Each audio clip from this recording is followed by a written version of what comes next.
Hi everyone and welcome to my first ever booktube video. In this video I'm just going to be talking through meet Loki, my little kitten.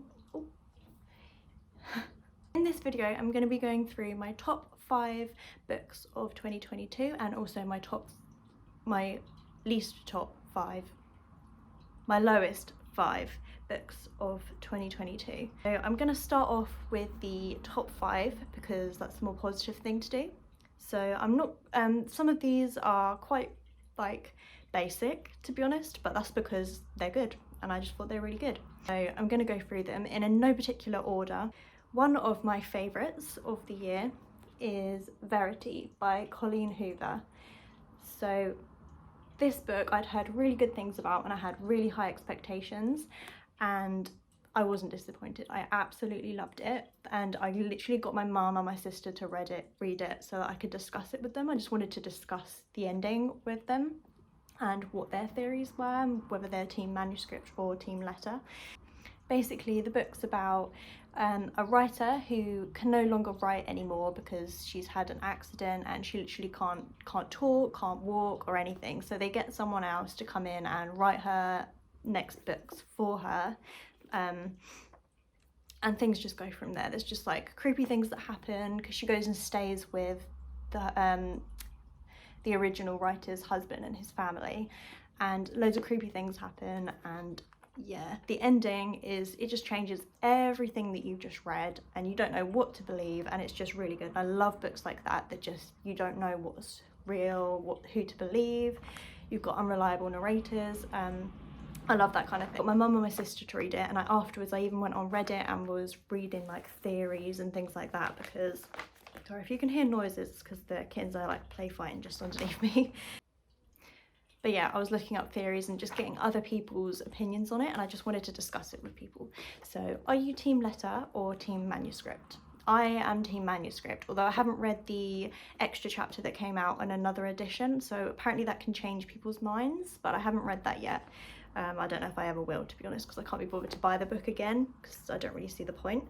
That was one of my favourites of the year. One of my other favourites was at the beginning of the year I finished off the Throne of Glass series, and I feel like the series got really good from about Queen of Shadows onwards. I mean, I absolutely loved every single book in the series.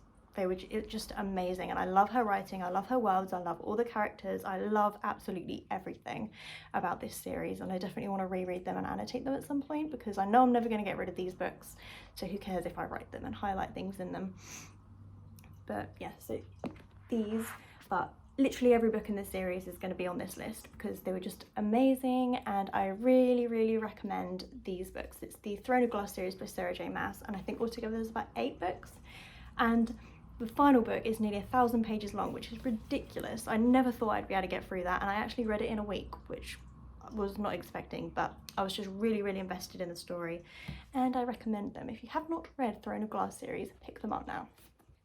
The next book is probably a lot of people's favourite series this year. Loads of people I know on booktube, on TikTok, and this series have gone crazy, is the ACOTAR series by Sarah J Maas. So she's basically one of my favourite authors. I absolutely love the world she creates, the characters, everything. And her books are always absolutely massive, but I love them so much and they don't feel massive.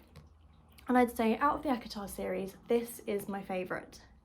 And this series is basically about Fae, and this girl gets taken into the Fae world, and yeah, I can't really explain it, but the first book is basically a Beauty and the Beast retelling, and then it just goes from there, and you meet loads of characters in the second book, which really changes the series for the better.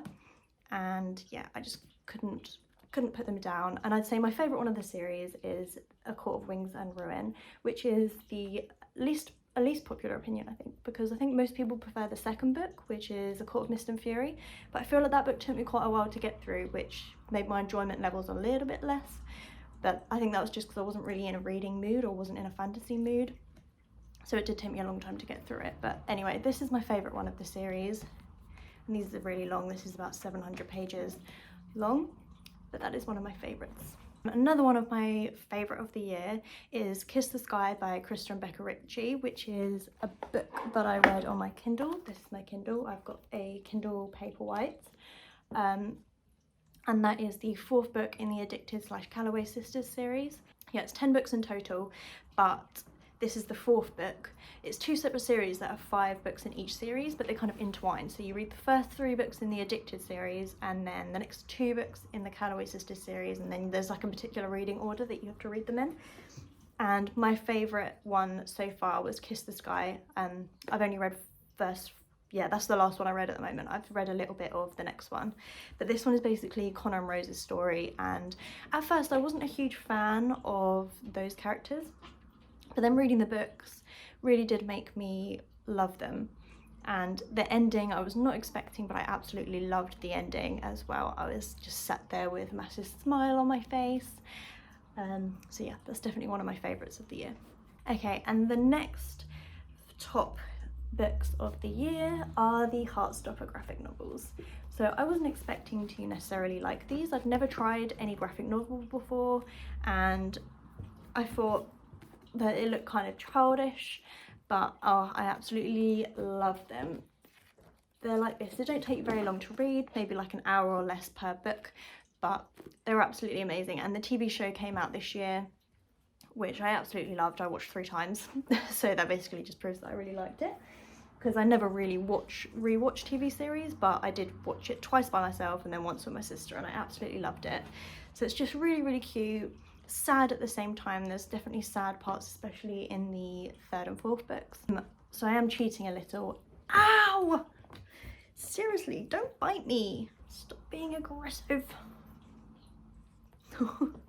This is my other kitten, Olive. They're going to be a part of my channel, just so you know. So I'm obsessed with them. Yeah, the series is really, really cute. It's also quite sad and emotional, but the characters are just so lovable. You just want to give them a big hug. So those are definitely one of my top 5 of the year. And for the worst 5 books of 2022 that I read, I don't have copies of them. I either had them and sold them or donated them, or they're on my Kindle. So I'd say definitely one of the worst books I gave 2 stars, which is Corrupt by Penelope Douglas. And this is kind of a dark romance, a bully romance. They're just going crazy down there. Yeah, it's like a dark romance, a bully romance, and I just did not feel the connection between the 2 characters. I don't know why she liked him, because he was just so mean to her. His friends were also mean to her and abusive to her, and I just did not get it. I don't get how, I just didn't feel the romance. I just don't know, didn't understand it. I mean, I got through it, I did finish the whole book, but I'm not going to continue with that series. I did have plans to read the whole series, but because I'd heard some good things about it, but after reading the first book, I just don't think dark romance is for me. The next one on my worst 5 is one that I read this month, and it's Holidaze by Christina Lauren, and I was really excited about this because I really like books that are kind of like you're repeating the same scenario over and over again, but I just didn't really feel it, and it only kind of went on for a short amount of time, and then oof, okay. This is her favourite spot up here on my shoulders. Oh my god, don't bite my jumper. No, they're literally going mental. Why do you have to go mental when I'm trying to film? And Loki's literally ripping up my piece of paper down there. It's like having children. But yeah, it's kind of like a time loop book, and I love that kind of thing. But this just didn't do it for me. It didn't go on for long enough, and also there was quite a lot of characters that I still by the end did not really know who they were. I didn't really know who the characters were, and I just didn't really care about the characters either, to be honest. And I got through the whole book. I think I gave it like 3 stars in the end, but it wasn't my favourite, and I mean, I guess I'd recommend it if you like time loops and stuff and you just want to give it a go, but for me, it just wasn't one of my favourites. One of the next worst books that I read this year was The Ex Hex by Erin Morgenstern. And is it Erin Morgenstern? No, it's not. To be honest, I can't actually remember who wrote that. The Ex Hex, anyway. And this book was really popular this year. It was going around booktube and Instagram and TikTok, and it was like around Halloween time. It was really going around, and I thought, okay, I'm gonna try this and get in the spooky kind of mood. But yeah, I didn't feel the romance between the two characters either. I just thought the book was really like one-dimensional, and yeah, I didn't really like the characters. I mean, they're all right, but I didn't really like get their romance or anything, and I just, yeah, didn't really feel it, to be honest. One of the next books is another book that I also got rid of this year, which was The Fifth Wave by, I can't actually remember, Yancey, is that it? Yeah. I got rid of them, and I had the whole series, and I ended up just getting rid of the whole series because it was okay. I did enjoy the first half of the book, like where you were learning about all the different waves, all the different disasters that had happened to their world, but I didn't really like the book enough to continue with it, and I feel like towards the end of the book it kind of got a bit confusing, and I didn't really like the way it was heading, so I don't know, I just didn't really like it enough. I'll probably watch the film just because I like reading a book and then watching the film, but this is kind of like a sci-fi dystopian kind of series, and it was okay. I would say give it a go, but it just wasn't one of my favourites. The next worst books is one that I did DNF. I did actually DNF 3 books this year, and DNF means did not finish, just in case you didn't know, but there was 3 books that I DNF'd this year, but I wasn't going to include them, but there really wasn't that many books that I didn't like this year, so I thought I'd include one of them, which was the worst one that I DNF'd, and that was Bunny by Mona Awad, if that's how you pronounce her surname, I'm not too sure. I basically did not know what was going on throughout this whole book, and I like books that you don't know what's real, what's not, and you've got lots of discussion you can have afterwards and stuff, but with this one, I just had no idea what was going on throughout the whole book, and I was just I didn't know what I was reading, to be honest. I was just so confused. It was the weirdest thing I've ever read in my life, and I was quite excited to get into it and have discussions with people about theories that I thought. Yeah, I just didn't really like it, to be honest. I didn't feel it, I didn't understand it that much. And I just had no idea what was going on, and I just could not push through. I thought, I just want to keep going because I kind of want to know how this is going to end or whatever, but I just couldn't. So I think at about 40% I DNF'd it because I just didn't understand and my brain just couldn't cope. That is the top 5 and my least favourite 5 books of the year.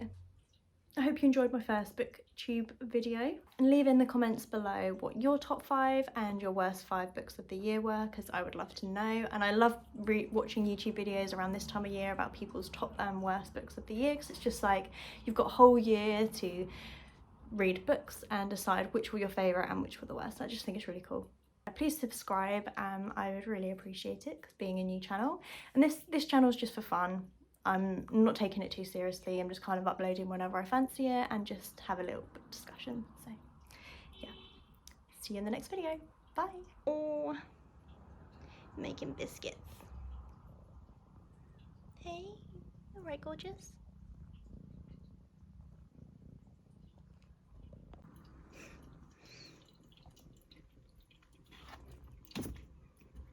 What are you doing on my bookshelf?